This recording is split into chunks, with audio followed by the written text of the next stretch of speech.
तरुणीला अश्लील मेसेज केल्याप्रकरणी शिक्षा भोगणाऱ्या एका गुंडानं जेलमध्येच आत्महत्या केल्याची घटना सांगलीत घडलेली आहे।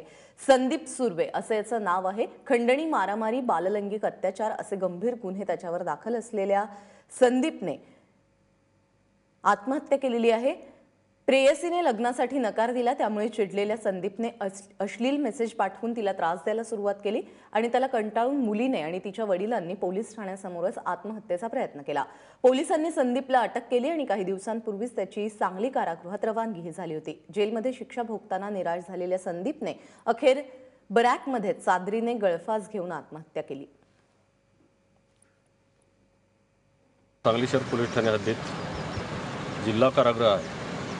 जिल्हा कारागृहामध्ये संदीप सुर्वे नावाचा एक कच्चा कैदी 10 ऑक्टोबर रोजी दाखल झालेला होता। त्याच्यावर विनयभंग, खंडणी वगैरे प्रकारचे गुन्हे विविध पोलीस स्टेशनला दाखल आहेत। 10/10ला तो दाखल झाल्यानंतर आज रोजी कारागृह प्रशासनाने पोलीस स्टेशनला माहिती दिली की संबंधित कैदीने त्याला वापरण्यात दिलेली जी चादर आहे त्या चादरीचा एक साईडची पट्टी फाडून त्या पट्टीच्या मदतीने गळफास लावून घेतलेला आहे।